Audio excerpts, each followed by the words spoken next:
কিভাবে voice effect করতে হয় সেটা আমি আজকে এই ভিডিওতে দেখিয়ে দিচ্ছি। আর আমি এভাবে কয়েকটা আমার ক্লিপের ভয়েস এফেক্ট করে দিচ্ছি, শুনে নাও।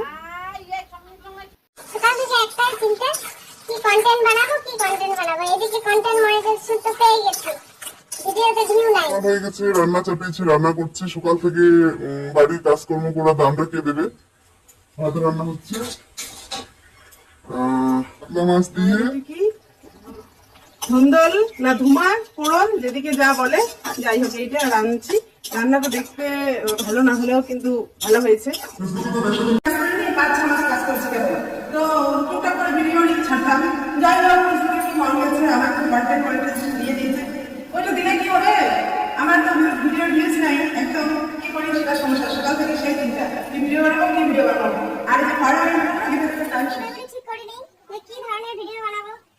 তারপরে যখন আমি রান্নার ভিডিও দেখি তখন আমার রান্না করতে ভালো লাগে, যখন আমার নাচের ভিডিও দেখি তখন আমার নাচ করতে ভালো লাগে, যখন আমি কোনো কথা বলি কথা শুনি কোনো ভিডিওতে তখন আমার কিছু কথা বলতে ভালো লাগে, যখন আমার বেবিকে নিয়ে ভিডিও দেখি তখন আমার বেবিকে নিয়ে ভিডিও দেখি। বহুত কনফিউজডের মধ্যে আছি আমি।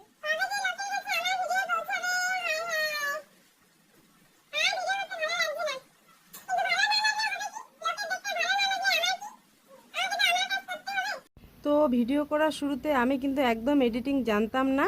এডিটিং নামটা শুনলেই ভয় পেতাম। তো আমি এই ভয়েস এফেক্টটা কিভাবে করলাম সেটা আমি এখানে দেখিয়ে দিচ্ছি, দেখে নাও। আমি ইনশট অ্যাপ ইউজ করি, তো এটা ইনশট অ্যাপ। ইনশট অ্যাপে গিয়ে যেটাকে আমরা কাট করব, যে ভিডিওটাকে, ওই ক্লিপটা নিয়ে বা যেটাকে উপর এফেক্ট করব, সেই ভিডিও ক্লিপটাতে প্রেস করে দেব ওই ভয়েস এফেক্ট নামে টুলটাতে। ভয়েস এফেক্টে গিয়ে এখানে নানা রকম ভয়েস এফেক্ট আছে, তো সেগুলো পছন্দ মতো চয়েস করে নিয়ে ডান টিক চিহ্নটাতে টিপে দিলে হয়ে গেল। এরপরে এক্সপোর্ট করলে ওইটা ভয়েস এফেক্টে সেট হয়ে যাবে।